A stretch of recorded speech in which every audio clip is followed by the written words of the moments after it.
अब दौड़ कर गया और नारायण के चरणों को पकड़कर कहा, नाथ आप क्यों आए हो ये तो बताओ। भगवान ने कहा, आपको मालूम नहीं, मैं लक्ष्मी को लेने आया हूं, पर लक्ष्मी को तो मैं अपने यहां रखना चाहता हूं नाथ, मैं इसको छोड़ नहीं सकता।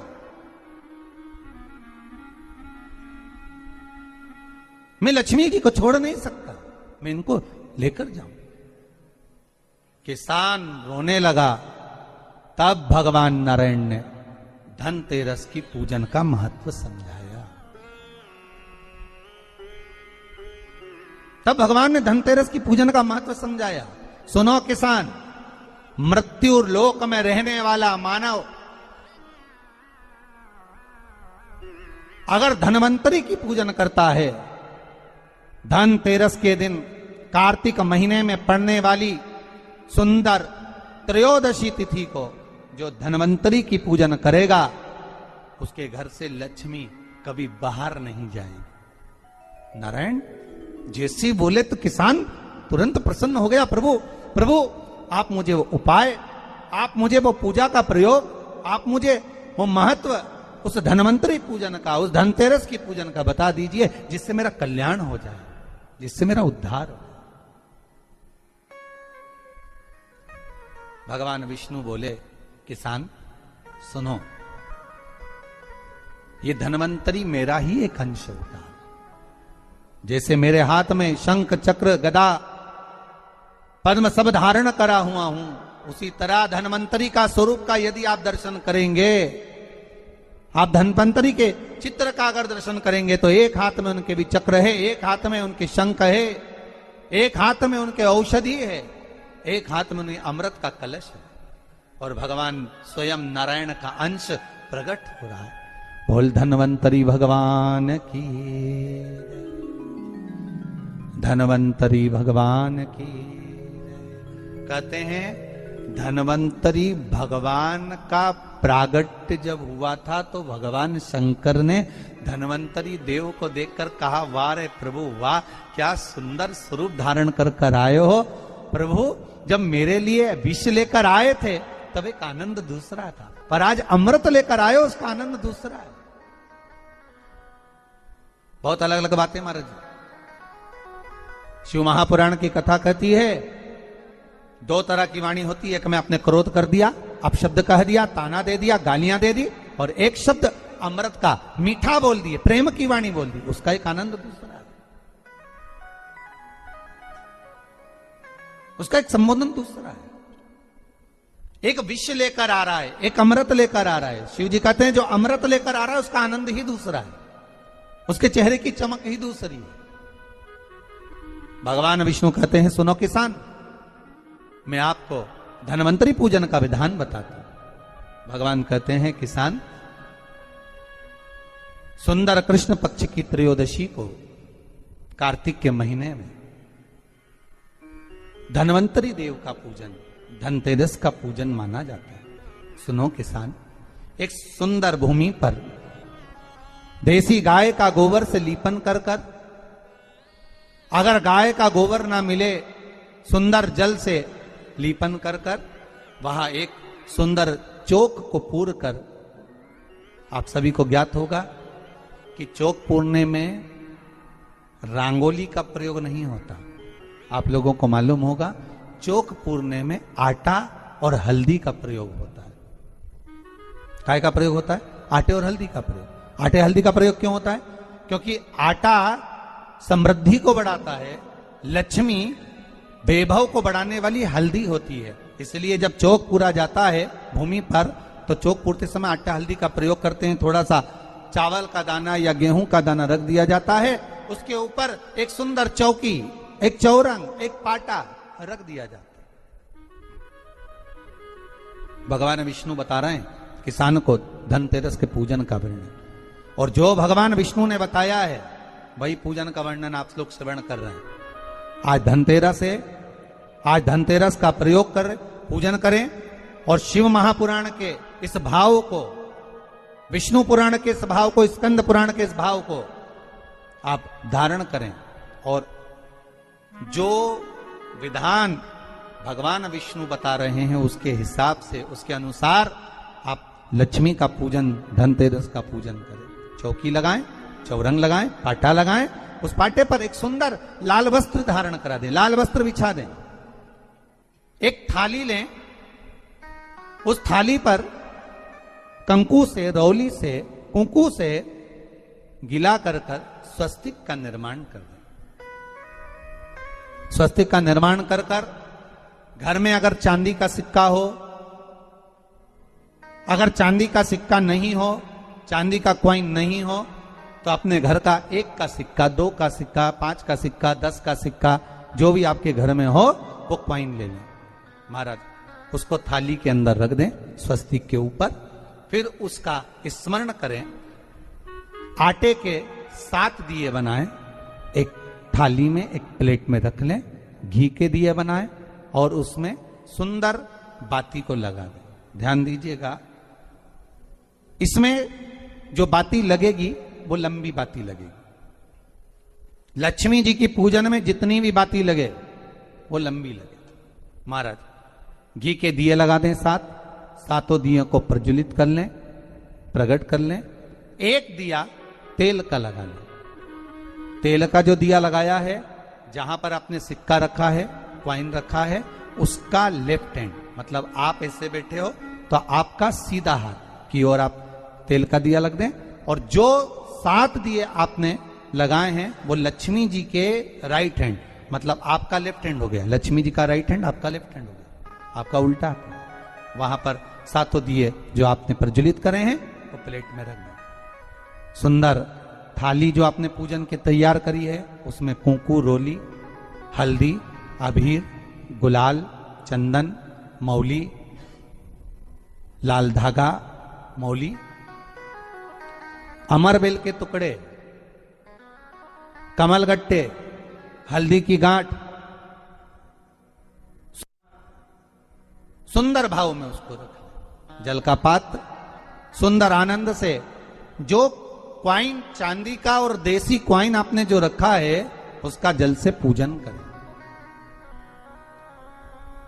लक्ष्मी पूजन का समय अलग अलग होता है, पर धनतेरस की पूजन का जो समय है वो प्रदोष काल से प्रारंभ हो जाता है। कब से प्रारंभ हो जाता है? प्रदोष, क्योंकि शिव के द्वारा निर्मित है लक्ष्मी पूजन का भाव। महाराज क्वाइन का पूजन करें, कंकु आदि से पूजन करने के बाद दोनों को उठा लें, दोनों क्वाइन, जो चांदी का सिक्का है और जो देसी क्वाइन है उसको उठाकर उस पर जो कलेवा है, मौली है, नाड़ा है, लच्छा है, उसको लपेटना प्रारंभ कर दें और उसको लपेटें।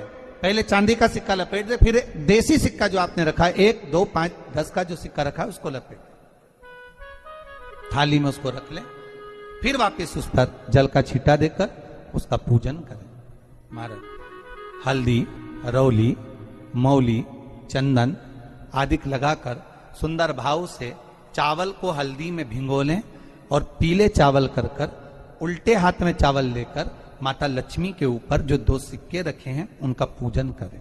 साथ में जब चावल छोड़ते जाएं तो गणेश जी का भी स्मरण करते जाएं। हे रिद्धि सिद्धि के दाता श्री गणेश जी महाराज, आप हमारे यहाँ पर सदा माता लक्ष्मी को लेकर, कुबेर भंडारी को लेकर सदा विराजमान रहें, नारायण को लेकर सदा विराजमान रहें। चावल छोड़ते जाएं और बाबा से विनती करते जाएं, माता लक्ष्मी से निवेदन करते जाएं, भगवान शिव का स्मरण करें, भगवान नारायण का स्मरण करें, माता लक्ष्मी का स्मरण करें, रिद्धि सिद्धि के दाता भगवान श्री गणेश जी महाराज का स्मरण करें, छोड़ते जाएं। जब चावल पूर्ण छोड़ देवें, पूजन पूरी तरह से हो जाए, तब महाराज 7 सुंदर आनंद से अमरबेल के टुकड़े, अमरबेल वृक्ष पर एक पीले कलर की बेल चलती है, पीली, उसमें पत्ते नहीं होते, वो किसी भी वृक्ष पर डली रहती, वो अमरबेल कहलाती। ये अमरबेल लक्ष्मी पूजन में, समृद्धि के लिए, मकान के मुहूर्त के समय पर, गृह प्रवेश के समय पर बहुत कार्य आती है। महाराज ये अमरबेल को पानी की जरूरत भी नहीं पड़ती, आप रूप किसी वृक्ष पर डाल दी जाए वो अपने आप फलती चली जाती है। उसी तरह हमारे यहां भी हम भगवान से यही प्रार्थना करते, जैसे अमरबेल बिना पानी पड़े भी किसी भी वृक्ष पर डाल दी जाए पनपती जाती है, बढ़ती चली जाती है, ऐसे हमारे घर में बेभव लक्ष्मी बढ़ती जाए। अमरबेल के 7 टुकड़े कमल गट्टे 7, हल्दी की गठान 7 माता लक्ष्मी को समर्पित कर दें। दोनों हाथों में हल्दी पिसी हुई लीजिए और माता लक्ष्मी के ऊपर उसे चढ़ाना प्रारंभ कर दीजिए। 7 बार पिसी हुई हल्दी वो सिक्कों पर चढ़ा दें, अपनी मनोकामना कर कर अपने घर में माता लक्ष्मी को विराजमान करने के। जब हल्दी पूर्ण चढ़ जाए, हाथ में कुंकू ले लीजिए, रोली ले लीजिए, उस रोली कुंकू को भी माता लक्ष्मी को समर्पित करिए। तब इसके पश्चात सुंदर जो भी घर में मिष्ठान हो, मीठा हो, नहीं हो, शक्कर हो, गुड़ हो, मिश्री हो, जो भी आपके पास में हो, खड़ी शक्कर हो, वो भगवान को माता लक्ष्मी को भोग रख दीजिए। अगर कुछ मीठा बना हो तो मीठा रख दीजिए। महाराज घर में संपूर्ण पूजन कर कर आपके घर में जो देवालय में भगवान बैठे हैं उनका भी पूजन करिए। पूजन करने के पश्चात आप माता लक्ष्मी से निवेदन करिए, हे माँ आप हमारे यहाँ सदा विराजमान हो। महाराज ये जो पूजन है भगवान विष्णु जो बता रहे हैं किसान को, ये 5 दिन की पूजन है पूरी पूरी।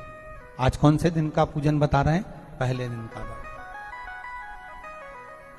आज धनतेरस से रूप चौदस, अमावस्या, एकम और दूज, ये 5 दिन तक दीपावली का पर्व मनाया जाता है, दीप महोत्सव मनाया जाता है। पूजन करने के बाद जो 7 दिए आपने प्लेट में रखे हैं, थाली में रखे हैं पूजन के लिए, घी के, उन 7 दियों से माता लक्ष्मी की आरती उतारी।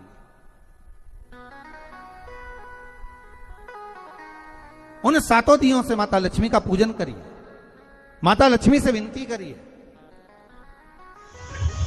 मां हम आपके पुत्र हैं, मां आप हमारे घर का रास्ता भूल गई हो, बहुत कष्ट है, बहुत दुखी है, पर भगवान शिव पर विश्वास कर कर, कुबेर भंडारी पर, कुबेरेश्वर महादेव पर विश्वास कर कर, भगवान नारायण के सुंदर प्रसंगों पर विश्वास कर कर, मां भगवान शंकर का अनुमोदन कर कर, हे मां आप हमारे घर में विराजमान हो, मां आप हमारे मार्ग को, हमारे घर को, हमारे घर के रास्ते को, हमारे घर के द्वार को आप भूल गई हो मां। हे बेबहू लक्ष्मी, हे धन लक्ष्मी, हे संतान लक्ष्मी, हे मां लक्ष्मी, हे धान्य लक्ष्मी, आप हमारे घर में विराजमान हो। 7 दीप जो प्रज्वलित करे हैं उससे माता की आरती उतारिए। फिर माता को झोली पसार कर प्रणाम कर कर भूमि पर नमन करो। जब झोली पसार कर प्रणाम करें, झोली को अपनी ओर गिरा लें और माता को नमन कर कर जो 7 दिए आपने लगाए हैं, उन 7 दिए को अलग अलग स्थान पर ले जाकर, जैसे घर के हॉल में, एक रसोई घर में, एक जहां पर आप लक्ष्मी रखते हो उस स्थान पर, एक घर के द्वार के पास में, एक तुलसी के क्यारे के पास में, ऐसे अलग अलग 7 स्थान पर उन दीप को रख दिया जाए। महाराज एक भगवान का जहां पूजन हुआ है, लक्ष्मी की जहां आराधना करिए, एक दीप वहां पर भी रखा जाए। जो तेल का दिया लग रहा है उसके पास में, फिर कहेंगे तेल का दिया माता लक्ष्मी के उल्टे हाथ पर और घी का दिया माता लक्ष्मी के सीधे हाथ पर। मतलब जो सिक्के आपने रखे हैं उस सिक्के का उल्टा हाथ तेल का, मतलब आपका सीधा हाथ होगा जहां तेल का दिया रखाएगा, और जहां आपका उल्टा हाथ होगा जहां पर घी का दिया लगा, वहां माता जी का सीधा हो गया, आपका उल्टा हो। माता का स्मरण, माता लक्ष्मी से निवेदन करिए, हे मां कृपा सागर, करुणा सागर मां, आप भगवान विष्णु के साथ विराजमान हुए, आप भगवान नारायण के साथ में हमारे यहां सदा विराजमान हो मां, ऐसी कृपा कर दीजिए। महाराज मां से विनती कर कर बड़ा उत्साह, बड़ा उमंग, बड़ा आनंद रखना, ये भाव रखना घर में। भगवान विष्णु कहते हैं किसान से, हे किसान आपने अगर धनवंतरी की पूजन करी है, धनतेरस की पूजन करी है, कोई वस्तु, कोई सामग्री अगर आप लेकर आए हो, कोई पात्र लेकर आए हो, कोई तांबे का पात्र लाए हो, जो भी वस्तु आप नहीं लेकर आए हो उसका भी पूजन उसी दिन कर लेना चाहिए।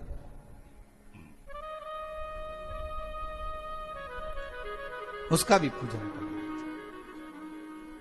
बड़ा भाव रखकर भगवान विष्णु ने किसान को बताया। बड़ा किसान सुनकर बड़ा प्रसन्न हुआ। नारायण प्रभु, क्या मां फिर मेरे घर में रहेगी? भगवान कहते हैं, सुनो किसान, ये लक्ष्मी, अगर आप धनवंतरी का पूजन करते हो, धनतेरस का पूजन सुंदर कार्तिक के महीने की कृष्ण पक्ष की त्रयोदशी को अगर आप कर रहे हो, तो ये लक्ष्मी भले मेरे साथ बैकुंठ में जाकर रहे,